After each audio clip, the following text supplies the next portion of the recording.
of the Boxing Lowdown podcast. And let me just, before I get started, I just want to say this. It's been a great journey so far. I wanted to do this in the studio today, but we couldn't get it done, unfortunately, work commitments and everything else. But before we get started, I remember the first podcast that we had. I remember it vividly. And you were very controversial in that first episode when you said about Lomachenko. You said, Lomachenko, in your eyes, wasn't a great fighter. And that stirred a lot of... Yeah, you did say that. You did say that. It was overrated. No, I'm pretty sure it wasn't a great fighter. And it stirred a lot of controversy at the time. I'm going to have to find it. But I remember that. And it was a great show. Like, it literally, that's what got people tuned in. Oh, okay. So, yeah, I remember that, man. I just thought I'd bring that up. But yeah, listen, episode 100 of the Boxing Lowdown podcast, man. You're taking the champagne up, man. I don't know. My eyes are red because I come out the shower, by the way. I don't do any of that other stuff. But I ain't got no champagne here. But listen, it's a great moment, man. So big up you. Big up everybody else that joins every week in the chat, all of the regular contributors. Big up to everyone, man, that's helped make this happen. And I'm sure there'll be many more. Big up Harvey. He feels like a bro in here, man. He's always here. Do you know what I mean? Harvey, the rest of the guys. Any of you guys that need any Boxing Lowdown t-shirts, I've got some available. Just let me know. I'll send it out to you guys, man. The regular contributors on here for sure, because you guys have made it what it is. So shout out to you. Shout out to my dad, of course, and everyone else that tunes in, man. Big up to everybody. Well, you know what? I just want to say congratulations to you, man, because obviously, I know you more than anyone, and I know the amount of work you put into your show. I hope you don't mind me saying this. Over the years, at times, I've had to have a little chat with you. You've become a little bit disillusioned because you're putting so much work in and you didn't think you were quite getting the views that you deserve. And let's be honest, I don't think you do even now. What I would say, though, boxing is a niche sport. And even though it's a niche sport, there are just hundreds and thousands of boxing channels. And it seems like there's not enough fans to go around. But as we get the word out there more and more, I'm sure things will pick up. But what I would say, man, is well done.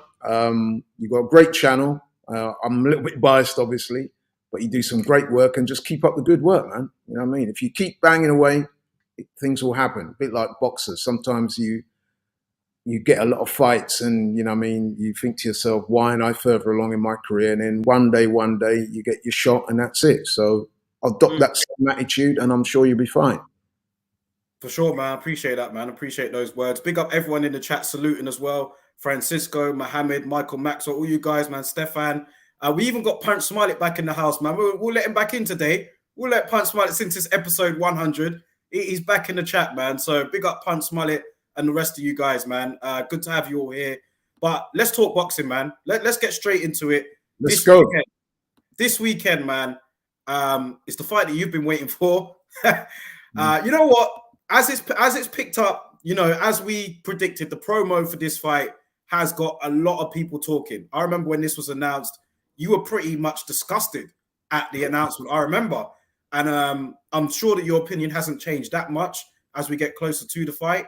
But your thoughts on this now as we edge any closer? I know you'll be tuning in, but I don't know if you'll pay. But your thoughts on this now as we draw a week closer to the fight? You know what it is? And you alluded to it just there. So with a lot of times in boxing, this shows how much I love the sport, I think. Fights get made, and when they're made initially or when they're even like mentioned, you think, yeah, I'm not really interested in that. Joking, I'd rather not, And then as things progress and you see the build up and you see the hype, and by the time fight night comes around, you find yourself thinking, you know what, I'll watch it. So yeah, and I guess that applies to me. So at the risk of sounding a little bit hypocritical, I will be watching on Saturday, but that's primarily because DR Sports, who's like a sister channel of AFTV, will be covering the fight, and they've asked me to sit in on the watch along. So that removes me having to even pay for it anyway. So I'll be part of the watch along that will be covering the fight. So for those of you out there, I know Darryl will be doing the thing, but if you want to watch it on DR Sports, well, watch us on DR Sports chat about the fight, then cool. But in terms of the fight itself, I must admit, even though I think it's still not the fight I would have wanted to see. I would have much preferred Conor Benn to go down his lane, and I'd have much preferred to see Eubank do what he said he was going to do and chase titles instead of just try and seemingly cash in for the bag. But maybe it's not as bad a fight as I said initially, put it that way. Still not would have been a fight that I'm like, still doesn't compare to even the following week. Clarissa Shields and Marshall. To me, it's not on that level, even though more people are going to watch it. I accept that. But for me, it's not on the same level as that. It's nowhere near the same level as Fury Joshua would have been, or Terence Crawford, Spence would have been. But it would appear that there's a lot of interest in it.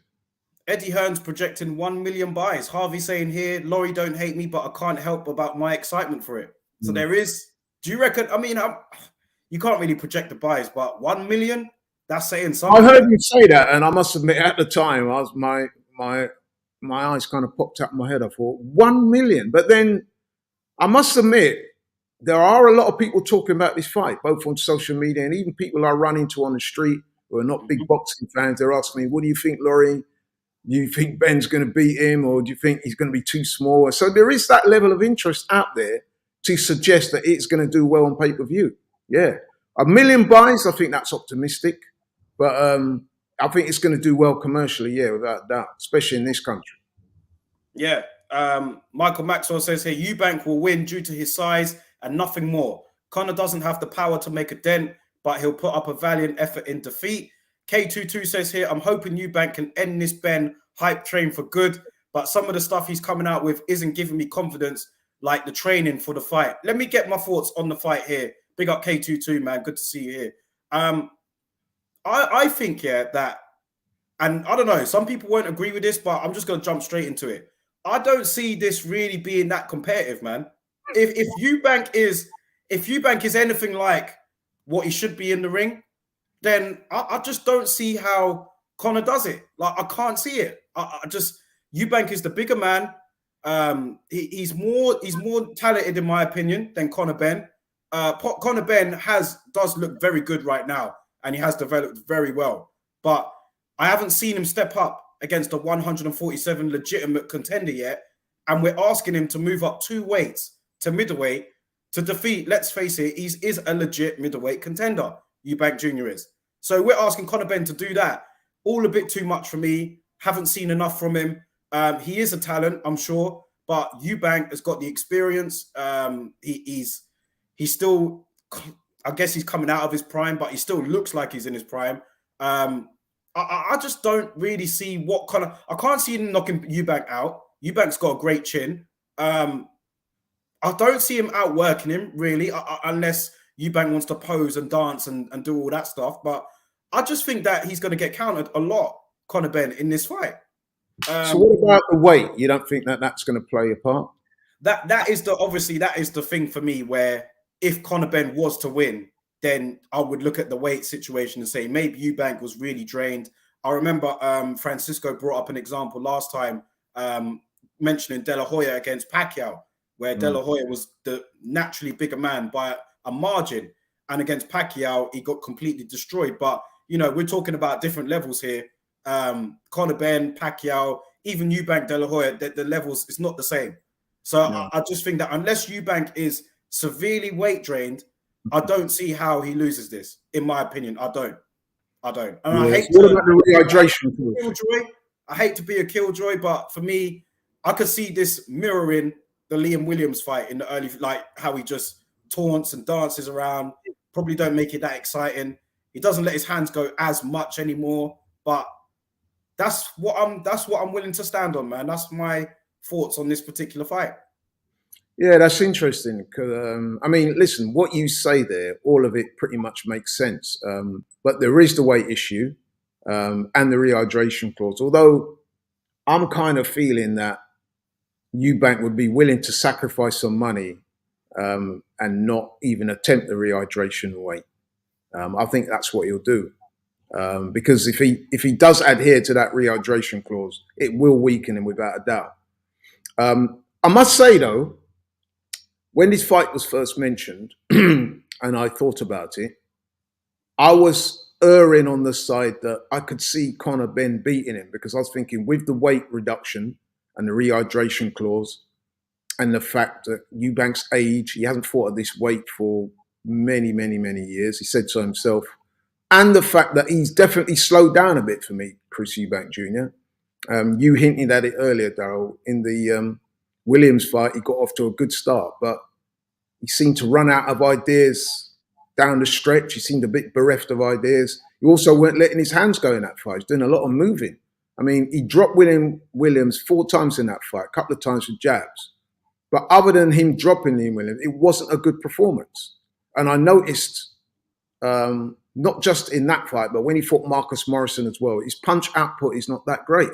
So I was thinking to myself, if he is weight weakened, and Ben being young and in his prime physically, or nearer to his prime, if he can let his hands go and forget about this, I'm going to knock Eubank out, just try and outwork and out-hustle Eubank, he might pull off a points win. However, it's interesting. I've had a few conversations with people I know in the industry. I'm not going to give away their names for obvious reasons. I even had a conversation with a guy who's a fighter this week. Again, I'm not going to call no names. But he said to me, he said, Laurie, it's easy work for Eubank. And I said, you really? I goes, even with the weight and all that? He said, nah, man. He goes, trust me. Ben ain't got a chance in this fight. And I was like, what do you reckon? He said, nah.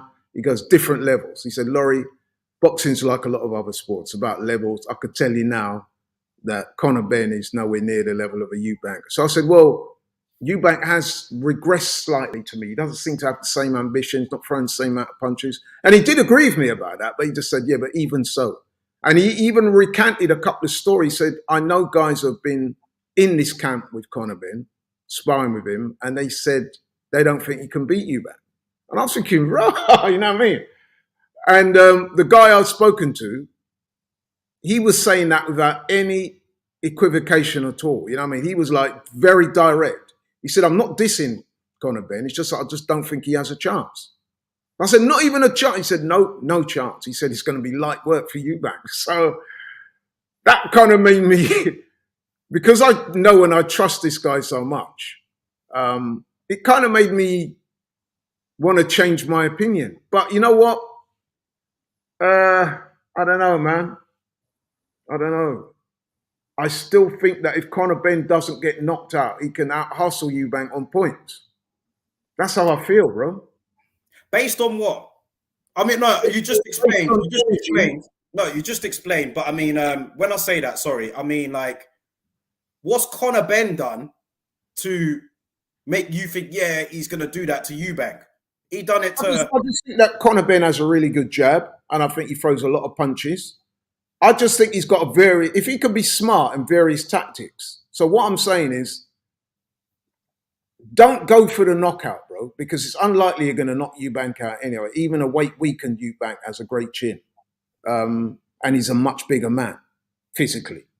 So I would say, tweak your tactics. Where did I get that? Tweak your tactics a little bit.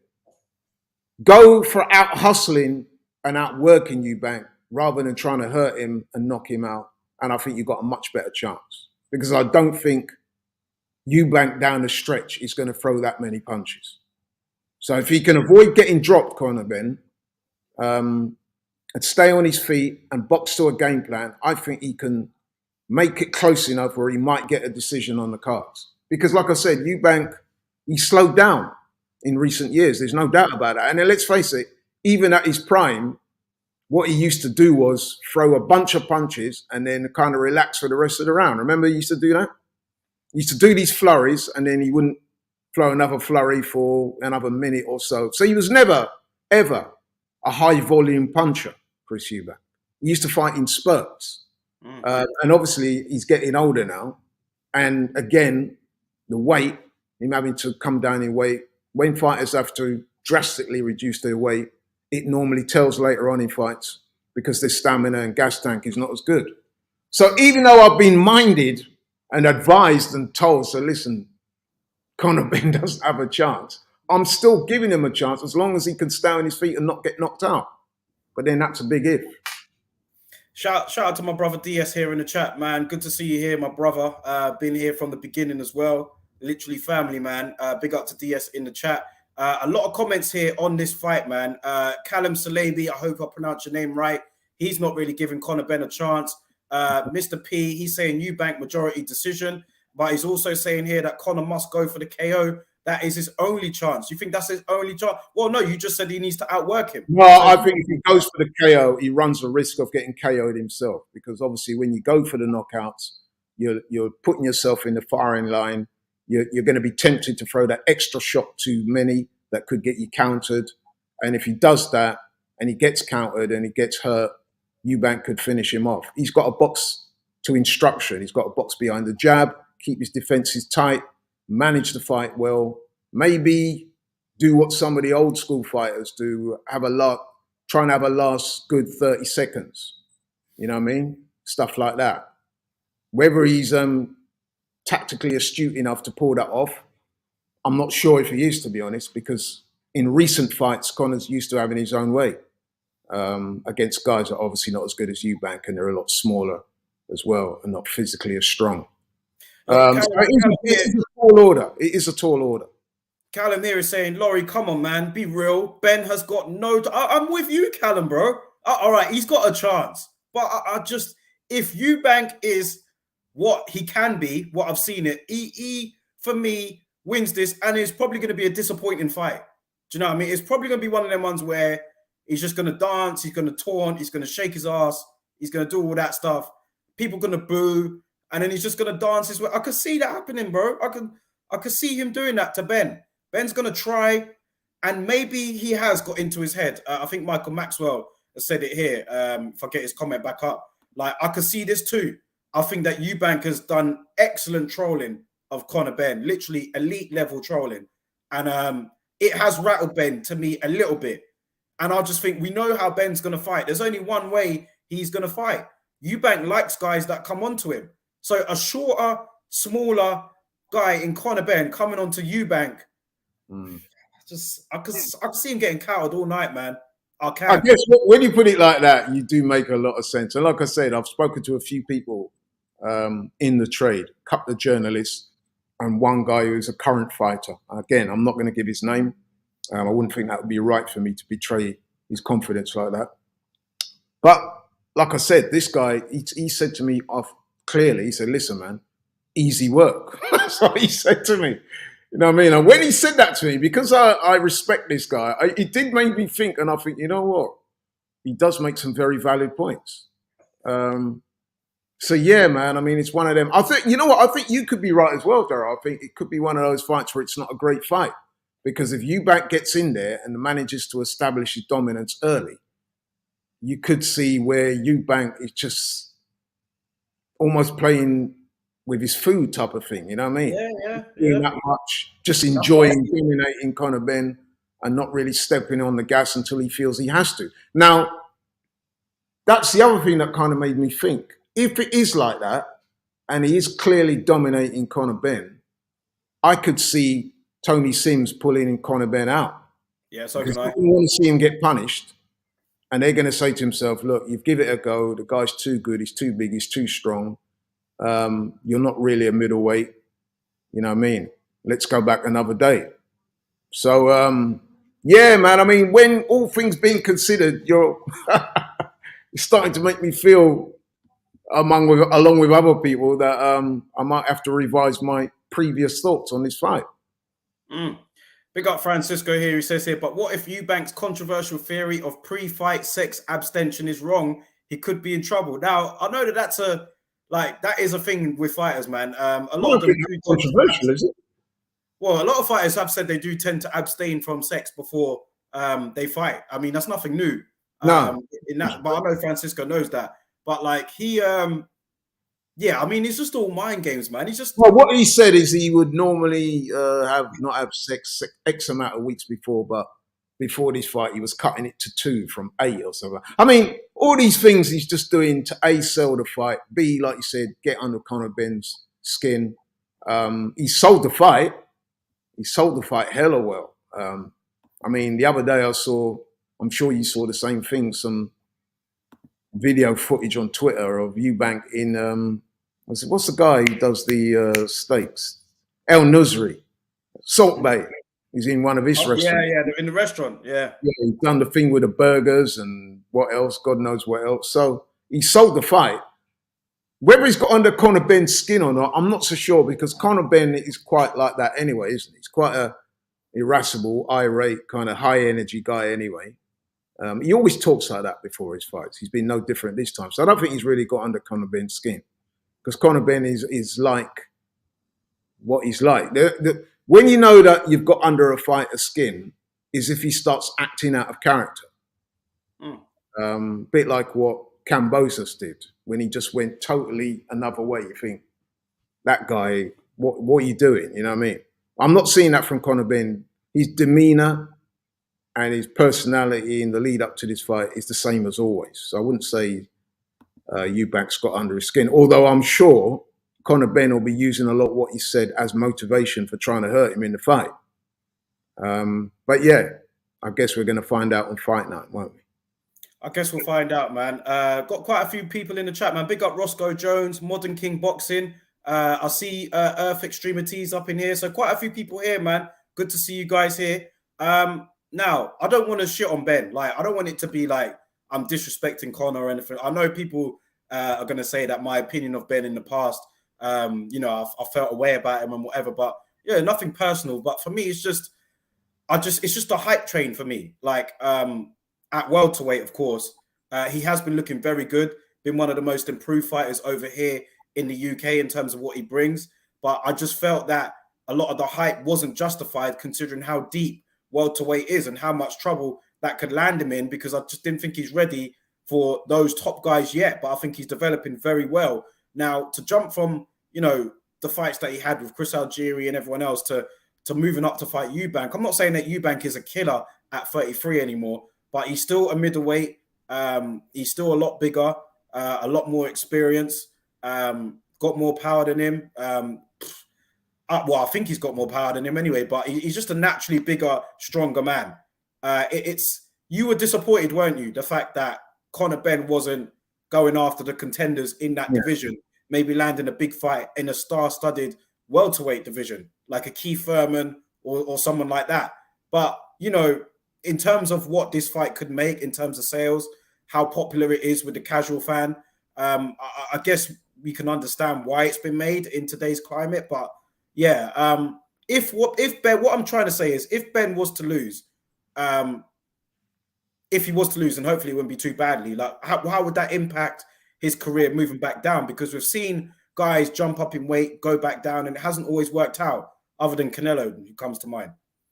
Listen, as long as he doesn't take a vicious beating or get knocked out horrendously, I don't think it's going to do too much to detract from his career. Because let's face it, pretty much everybody's expecting Eubank to beat him. He's going up in weight, not just one weight, two weights. So if he loses, the narrative will be he went up in weight against a bigger, stronger, more experienced opponent, got beaten. However, he can recover that loss, go back down to welterweight, and continue on his path to being a world welterweight champion. But like I said, if it goes badly wrong and he gets beaten up or knocked out badly, then obviously you've got to look at it again. But in terms of the beating up, I honestly feel that if he's down on the cards and it's starting to look like he's going to take a bit of a pasting, I think Tony Sims will throw the towel in or stop the fight. Is there anyone in this chat that thinks Conor Benn's going to win? Because I'm looking through the comments. I'm not seeing anyone that really thinks so. I thought, you know, maybe there'll be more people that believe Conor Benn would win. But from what I'm seeing, it's like Eubank points, Eubank dances way to win. Mr. P says here that he doesn't think that Eubank will punish Ben. I kind of agree with that. I don't think Eubank will go all out on him if he's got him beaten early. I don't think so. Maybe I'm wrong, but, you know, not many people here picking Ben is what I'm saying. Not many people. I don't think he'll go out there to punish him. I think he will try and keep Conor Benn behind the jab, use his size and strength to keep him off him, try and counter him with right hands and left hooks when he comes in. And if he does hurt him, he'll try and finish him off. But I don't think he's going to go out there try and clean Conor Benn out. Yeah. I don't think he'll do that. I don't think he really fights like that anymore. When he first started in the game, if you remember, Eubank, very aggressive. Like I said, threw punches in bunches. Then he would kind of rest up, then come again, you know, with the flurries. I can remember him hitting guys with 6, 7, 8, 9 shots in one go. Remember those days? Not seeing that with Eubank now. Obviously, he was a lot younger then. He's a different man now. And yeah, that's what I see of Eubank. And like I said, his last couple of fights I've not been overly impressed. I mean, the fight with Liam Williams, him beating Williams by a wide margin and dropping him 4 times suggested it was a great performance. And in parts, it was very impressive. The fact that he was able to drop Liam Williams, timed him with a jab a couple of times, dropped him. But when you watch the fight as I did, you kind of came away from it thinking, A, it wasn't a very good fight. B, was Liam Williams, he didn't look himself that night. And you just thought to yourself, there was something about the fight, man, that just didn't really add up. It wasn't a great fight at all. You know what I mean? And then, like I said, with the Marcus Morrison, he struggled at times in that fight. So you have to go back a little while, maybe the fight against James DeGale. But then even then, James DeGale, I think it's fair to say, he was nowhere near the James DeGale that we had come accustomed to. You know what I mean? He was nowhere near that guy. So how much of a good win was that? It was a very good win on paper. But when you strip away at it, man, it wasn't that fantastic, you know? So, yeah, man, I mean, listen, I think Conor Benn does have a chance, although I'm kind of moving away from my prediction that he might win. He does have a chance, but he's got to box a real smart fight. Like I said, he can't afford to go in there and let his chin hang out, stay in the pocket for too long. He's going to have to do things that he's never done before. Now, can he do that? A lot of people saying that he can't, and he just doesn't have the skill set yet, the skill set or the experience, which is what the fighter I spoke to me in the week was just telling me. He's not at that level, Laurie. Said he's just not capable of doing it at this stage in his career. But I guess it will be intriguing. You got the Benn versus Eubank rivalry. It is a big fight. I mean, I'm driving around London. I'm seeing billboards up about the fight. You don't often see that with domestic fights in this country. So, you know what I mean? They're doing the publicity tour. They're doing the stuff on red carpet event and everything, man. Yeah, so they've gone all out with a promotion. So by the time fight night comes around, there's going to be a lot of people interested in this fight, man. There's going to be a hell of a lot of people watching it. Yeah. Last one, really, before we move on. Who's got the bigger? Well, actually, two things. Who's got the bigger disadvantage here? Eubank cutting those extra pounds, or Conor Benn putting up those pounds to move up in weight? And what's your thoughts on Eubank Senior's comments? You know, considering your father, obviously. Like, what's your thoughts on his comments and just that whole thing around that, you know? Right, okay. First things first, let's talk about the weights and that, the disadvantage. I think they're both being disadvantaged in a way, if you think about it logically, because, okay, let's start with Eubank Jr. He's having to fight at a weight class he's not fought at in many a year. However, he says he's confident he can do it, even without the aid of a nutritionist, which means that he's obviously thought about it and thinks he can make the weight. And then Conor Benn, you know what I mean? At the end of the day, in 3 months, how much more strength can you really put on when fighting a bigger guy? And then you don't want to come in too heavy if you're Conor Benn. So things kind of balance itself out a little bit. In fact, I think it will depend on the rehydration cause. If I think it's 10. I think it's no more than 10 pounds. Yeah. I think technically Eubank Jr. has the biggest disadvantage, especially if he does meet the rehydration clause. But I'm not convinced he will. I think he might use that as a safety net and think, well, if I don't quite make it, or if it's looking like it's going to be too hard for me to make, I'll just sacrifice that and pay Conor Benn a few more quid. I mean, let's face it, man, this fight is all about the bag anyway, isn't it? Which is why I was never really all in on this fight, to be honest. And I'm still not, if I'm being honest with you, because like I said, especially if Eubank wins, what does it mean for his career? Nothing, really, apart from you getting rid. At least if Conor Benn won, he could say, well, look, I've beaten a middleweight. But if Eubank wins, which is what the vast majority of people expect he will do, What does that really mean for his career, other than the fact that he secured the bag? Nothing. But then it could be everything, because at this stage of his career, given the fact that he's calling out YouTubers now, I think that that is the sum total of Chris Eubank Jr.'s ambitions. I think he's given up any hopes of fighting for world titles. You know what I mean? He should be challenging Yanni back. Instead of that, he's left that to Denzel Bentley. You know what I mean? We'll talk about that later, man. This is a good point from Harvey here. Ben's never even done 12. I didn't even know that. Didn't know he hadn't done 12 before. Yes, because he keeps knocking him out. Yeah, he does. But yeah, even that fight with that French guy, obviously that was his toughest test. That weren't a 12 rounder. It was earlier on in his career then. So he hasn't completed 12 rounds yet. Will that be a factor at a higher weight? Yeah. You know? Yeah, when you put those things out there, you do start to think, really and truly, it is a bit of a mismatch, really. However, the weight is the intangible, isn't it? You just don't know, especially when you're 33 years old and you've been in boxing a long time, you've not made that weight since you were 18, 19 or whatever it is. You think to yourself, how much of a debilitating factor will that be? And it could be that if the fight goes past the halfway mark, that's when he might start to struggle, which is why I said, I think that if Conor Benn's going to win this fight, all this talk about knocking out early, I think that's just cap. I think what he needs to do is box behind a jab, make himself small, don't take too much punishment, and hopefully try and pick things up down the stretch and out hustle Eubank, you know what I mean? Just throw more punches in and be cute and try and box your way to a points win. I'll tell you one thing. If Conor Benn was to win this, and I saw a couple of comments in here earlier on it, if Conor Benn was to win this, he would be a huge, I mean, he's already a big star over here. Yeah. But his levels of stardom would elevate significantly if he was to beat Eubank on Saturday night. That's what I reckon. He'd become you're right. Household name over here. He would get far more plaudits for beating Eubank than Eubank would for beating him. If Eubank beats Ben, everyone will say, you're supposed to do that. And if he knocks him out in 6 rounds, people say you should have beaten him in 3. It's going to be one of them, you know what I mean? Whereas if you're right, if Conor Benn wins, people are going to say, wow, superstar, blah, blah, blah, you know what I mean? If you can do that to a middleweight, watch out for the rest of the welterweight division. He'll probably get more offers to fight other middleweights or junior middleweights and stuff like that. So sky's the limit in that regard, I guess. Although I still would have preferred him stay on track.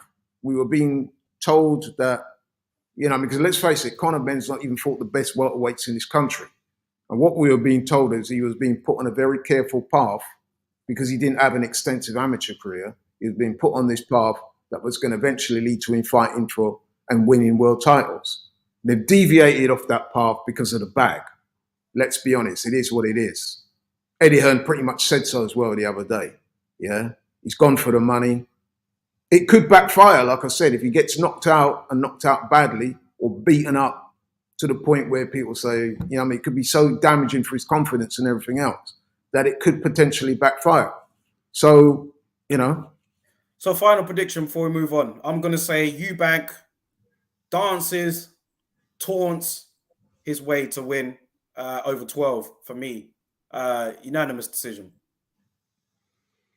Right. I must admit, I've kind of had my mind changed based on the conversations I've had with people like you. Like I said, I've had a couple of conversations with journalists, and I had a very pivotal conversation with a guy I know well. I wouldn't say he's a really good friend, but a guy I know well, professional fighter, current professional fighter.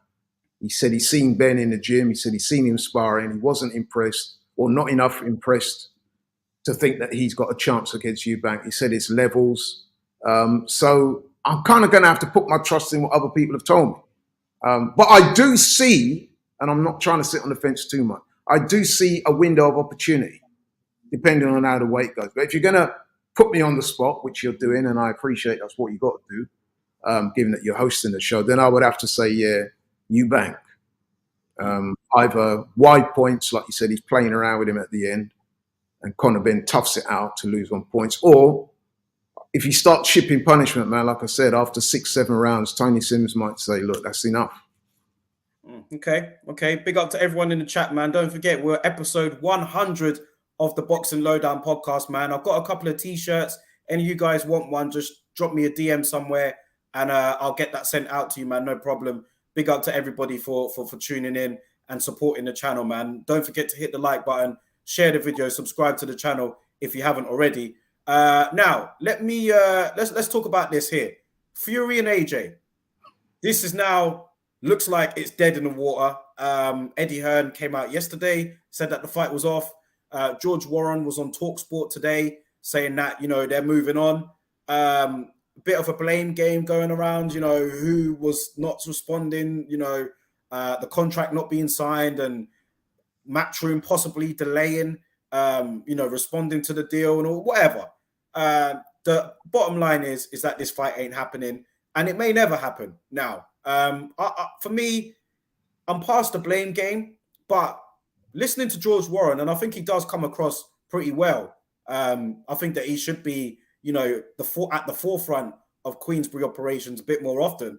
But I reckon AJ definitely wants it. I reckon that Fury was a bit obnoxious with all of his deadlines and everything, but I reckon that I have to be in agreement with some of the people, and I think that maybe it was more down to Team AJ that may not have wanted it. I'm not talking about AJ, but I'm thinking about maybe like Matchroom, DAZN. I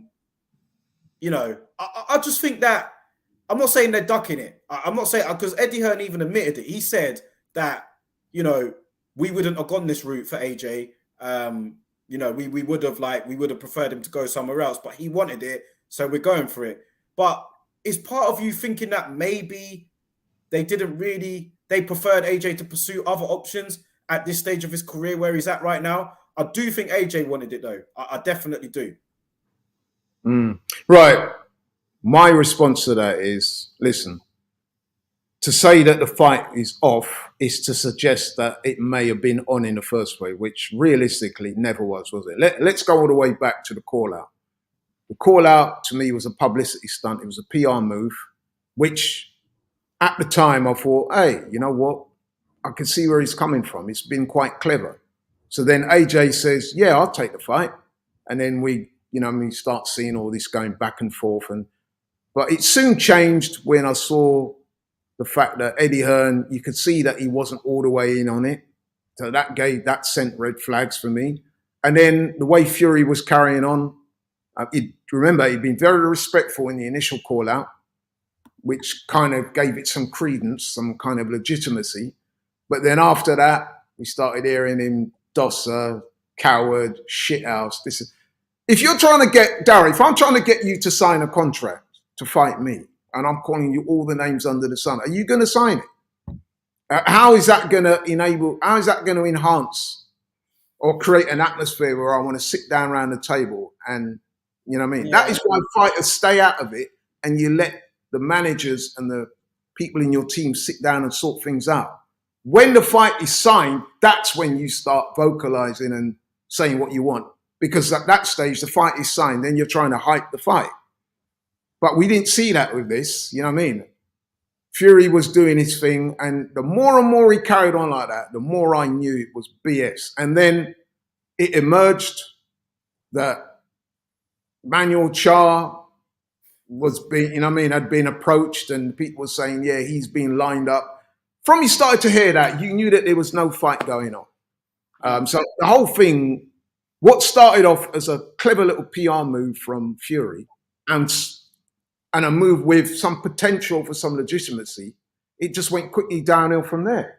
And I would argue it's backfired on Fury, because now even some of his staunchest supporters, with the exception of Gareth Arsehole Davis, as I call him, right? Arsehole for A, with the exception of Gareth Arsehole Davis, he just went straight out and started blaming Eddie Hearn and AJ, you know what I mean? Without knowing the full facts of the situation. Yeah, he's a clown with a capital C. In fact, the word clown is probably does him more justice than he deserves. But anyway, I don't want to dwell on the negatives. Yeah.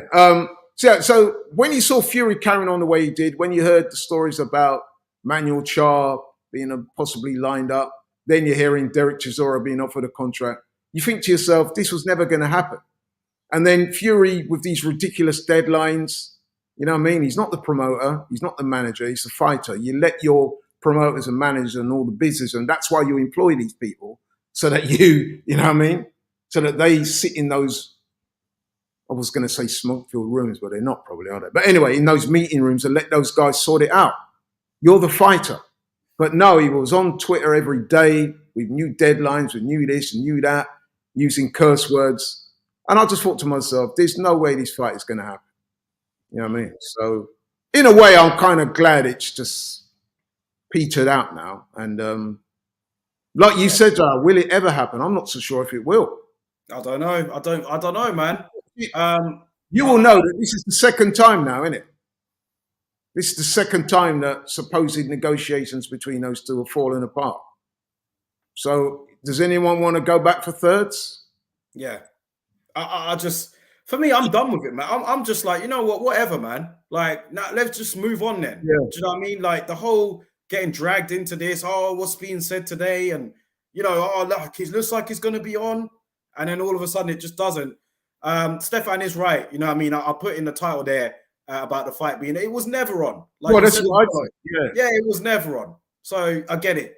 But like, there was a small percentage of hope. We was hoping that, you know, I mean, it might go ahead based on the fact that, like I said, the initial call out was respectful and seemed genuine.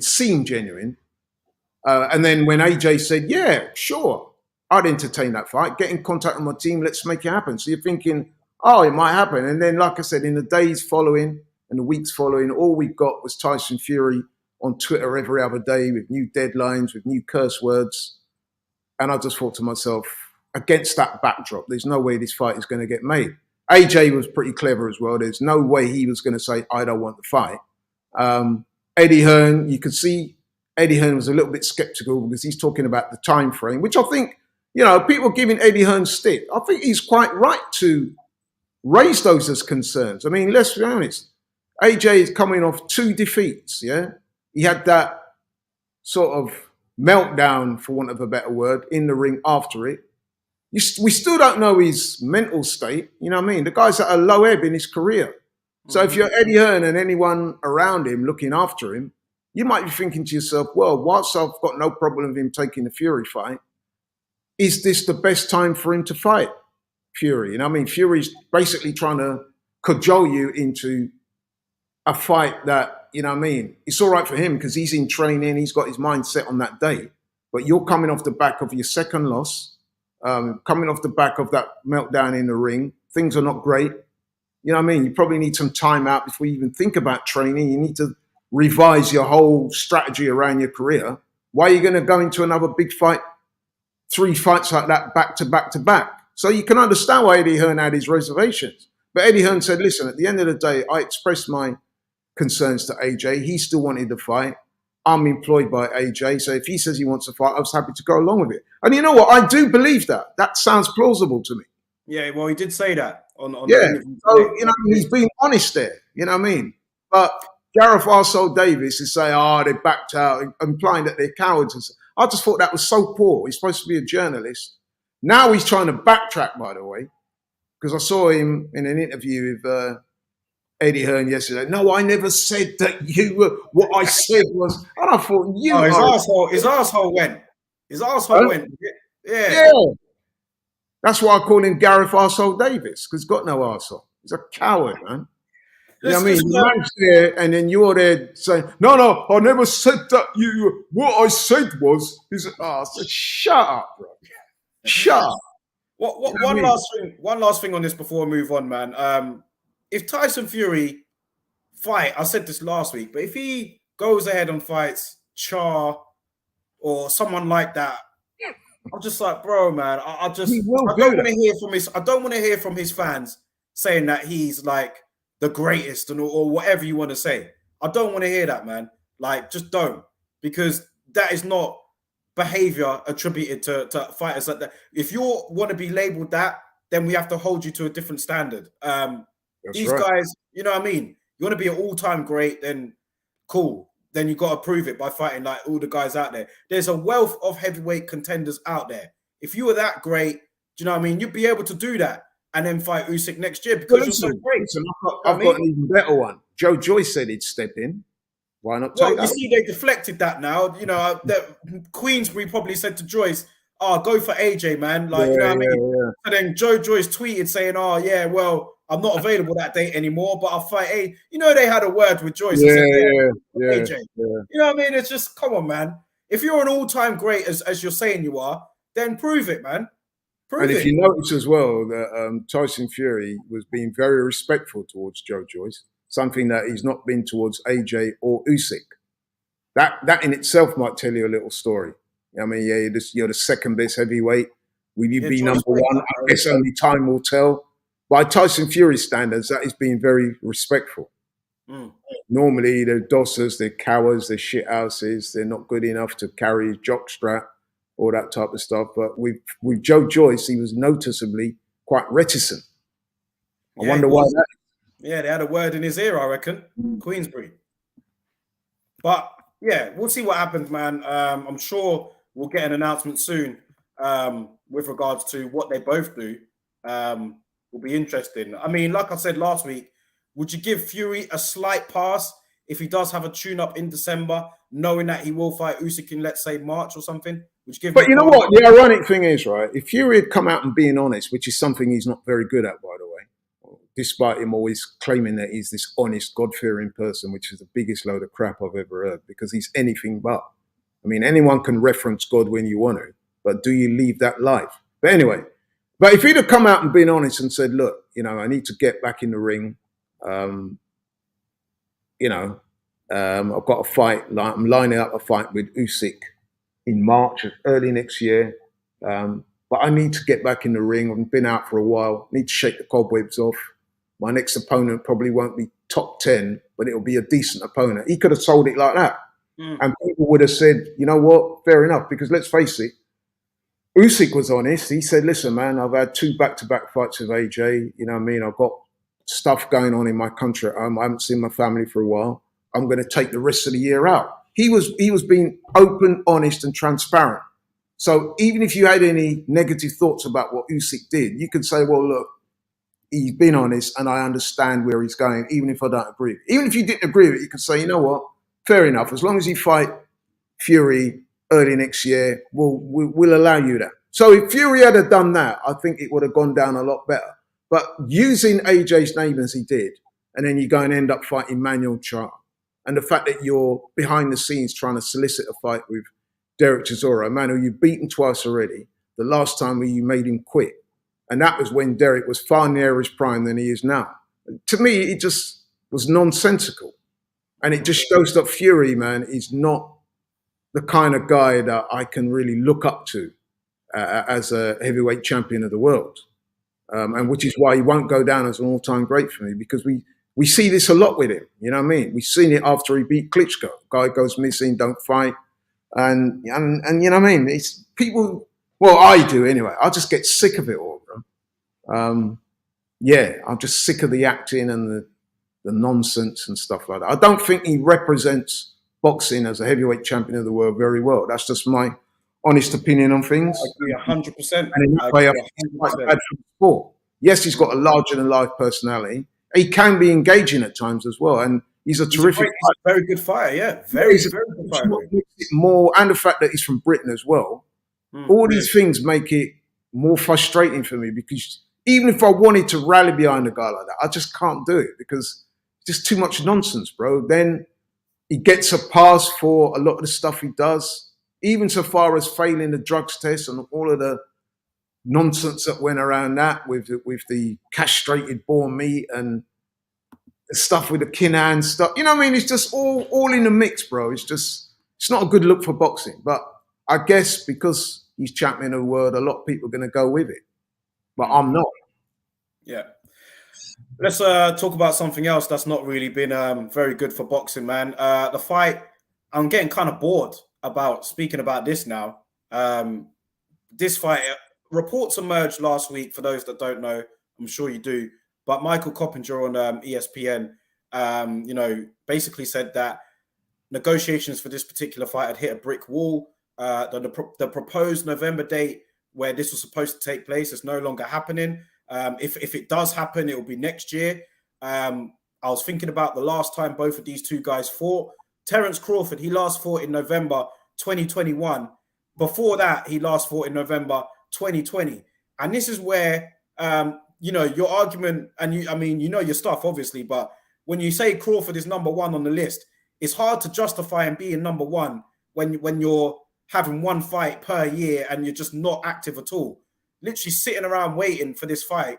Apparently, he's agreed to all terms, and there was some, issues with the contract, but we don't know. We can't see the contract. But it's just not a good look, man, that these two guys still haven't been able to get it on. It's been years. We've been told like a few weeks before that this was ongoing. This was looking very good to happen in November. Now we're being told that it's not looking good. It's just, I don't think it's a good look for either fighter. They're both getting older. Crawford must be about 34 now, 35. Spence is about 32, 33. So listen, man, I just think that, have we missed the boat in terms of these two guys fighting in their prime? Errol Spence coming off that car crash. Crawford aging up now a little bit. Like, before they know it, they might have let this drag on too long for me. I think they might have passed the prime of this.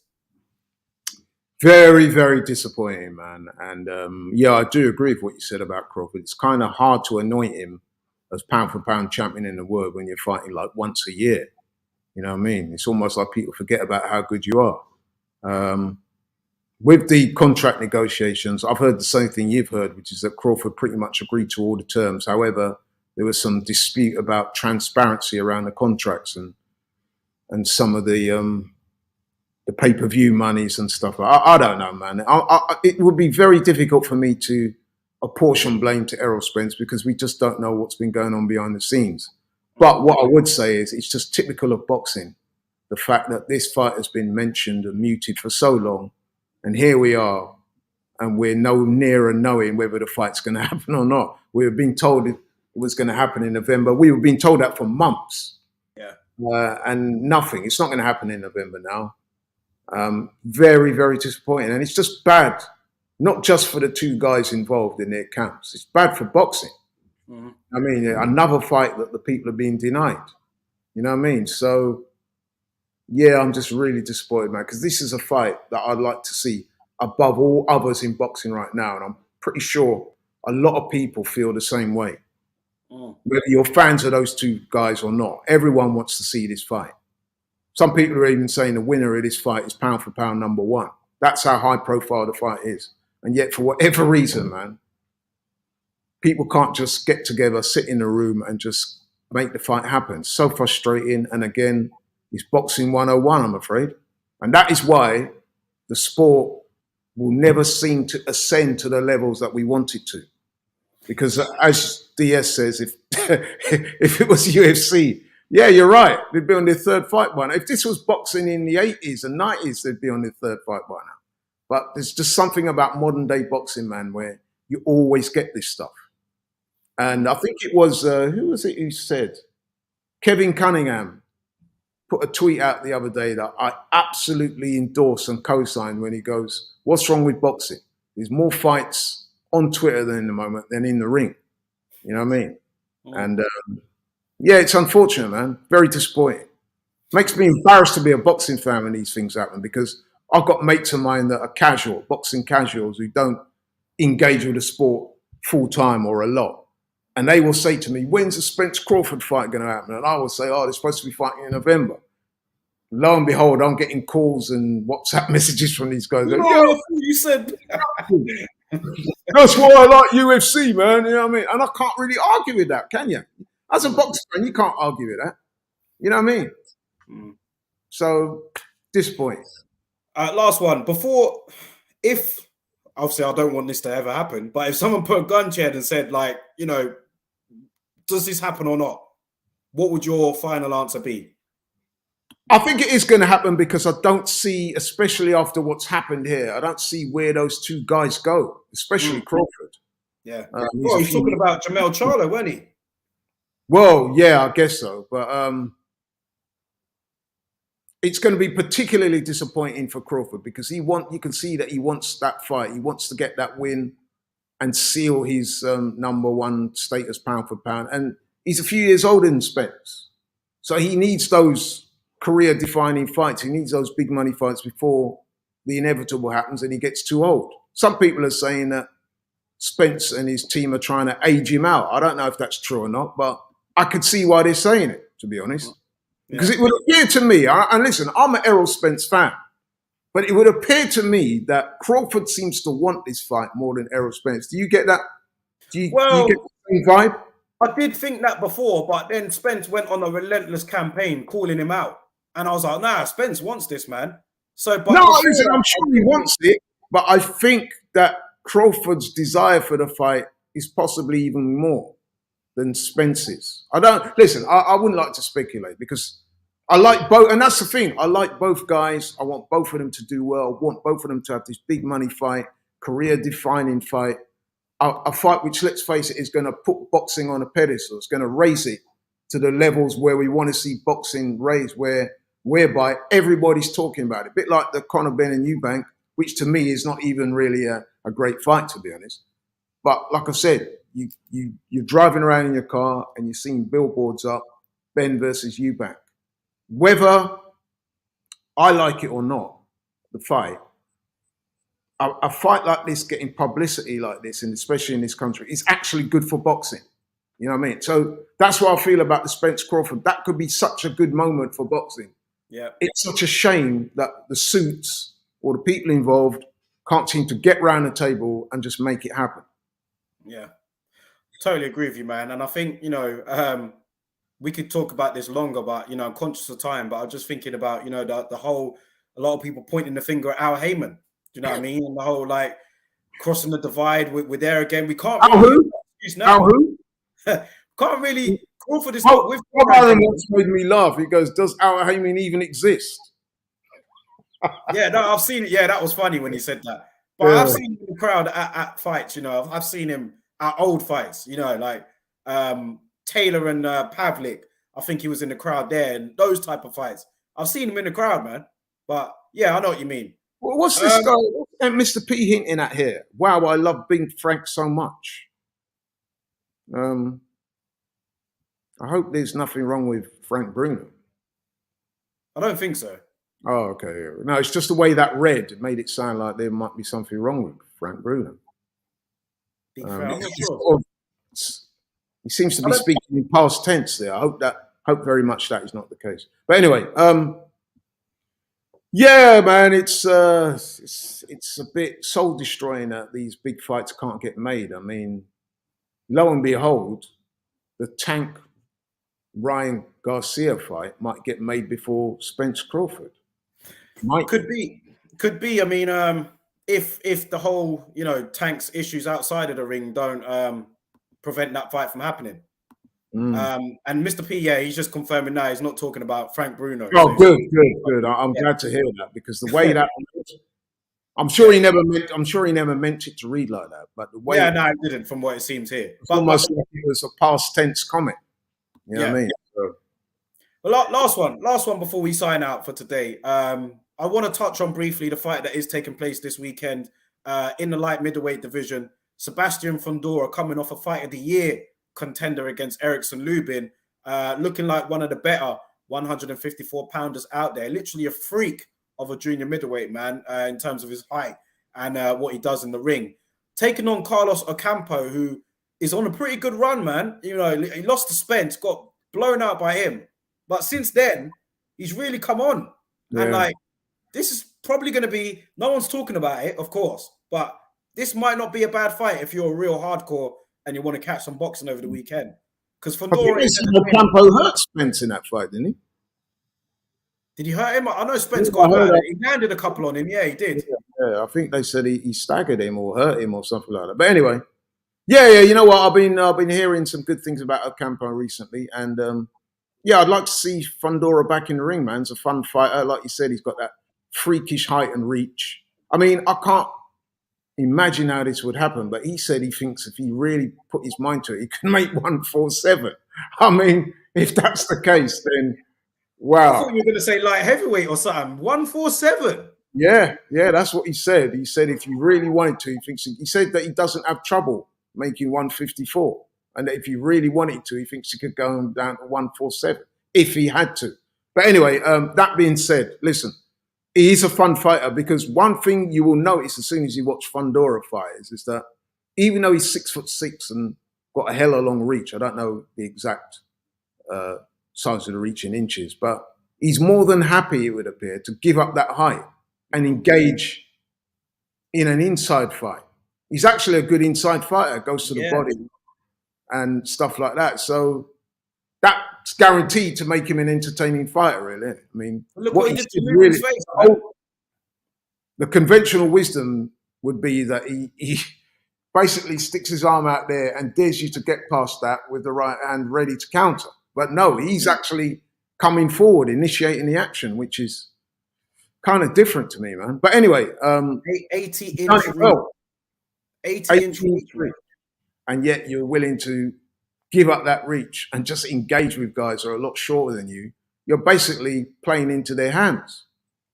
But he throws a hell of a lot of punches and he can punch as well. So yeah, man. You back in Fundora to keep it going and break. I would have to at the moment. He seems on this hot streak. He seems to have a decent chin. I mean, Erickson Lubin can hit, man. Yeah, he can. And he caught Fundora with some good shots. He did drop him. He did have some success against Fundora, but he couldn't keep Fundora down. And Fundora, he can hit. I mean, did you see Erickson Lubin's face? Face was battered, man. Him up, man, badly. In fact, so badly that I'm wondering what Lubin's going to be like in his next fight, because it was a bit of a beating that he took. And often when you see fighters get beat up like that, man, it can be quite debilitating for them in terms of their long-term career. So yeah, I would have to go with Fundora, although I'm noticing that Ocampo is on good form recently. So I'm pretty sure he will give his best and make it an entertaining fight. Yeah. I don't know if that's going to be on Fight TV, maybe. I'm not sure. I haven't seen anything. I know one thing. I would definitely watch that fight. That's got entertaining marked all over it. So yeah, for sure. Well, listen, man, we're gonna wrap it up today. Just want to say once again, man, thank you to everybody for helping us get here. 100 episodes deep. The support has been great, man. The comments, like loads of comments today. Everything, man, all over these past episodes, man. You make it enjoyable for us to do these live shows. So big up to everyone, man, and thank you for tuning in. Here's to the next 100, man. So shout out to you guys. I'm sure the channel by then will have grown a lot more as well. I won't forget you guys that have been here, the originals, you guys in the chat, even if it does get bigger. So yeah, man, we're nearly there. Do you know what I mean? The channel is on its way to getting monetized. I got the email from YouTube, actually. They said that, you're on your way. You're nearly there in terms of the watch hours. So the subscribers are there. But in terms of the hours on how many videos have been viewed, it's saying you're nearly there. So look, man, the support is there. Big up to everybody, man. Really enjoy these podcasts that I do with you. Couldn't think of anyone else I'd rather do it with, to be fair. We just keep it true on here, man. We're just being ourselves. And it's good to just have a little community of people to engage boxing with. It's really cool, man. So I really appreciate that. And we'll wrap it up for today. But I'm sure, you're going to be on the watch along on Saturday. I'm going to be doing a little, after show here. But we'll link up after that as well. Get your opinion on the fight. And we'll obviously get you guys' opinions as well. Big up to everybody, man. Francisco, Dan, DS, Cam, big up, guys. And I'll leave it with you, Lloyd, to close it out. Yeah, just in closing, man, echo what you said, obviously. And big up yourself, man. You've done a lot of good things. A lot of hard work's gone into doing what you do. You're on the verge of monetizing the channel. But it's not just about monetizing. It's about the quality and the standard of the content you're putting out, which is good. It's not just about the shows that we do every week. You do a lot of other stuff as well. And let's hope people embrace it, support it, keep supporting, keep watching, keep following, like, share, subscribe. And see you next week. Well, actually, I'll see you before next week. See you Saturday night, man. Yeah. So I look forward to that and look forward to doing another 100 shows. Yeah. For sure. Big up, guys, man. Enjoy the rest of your evening. And we'll catch up with you all very soon, man. Peace out.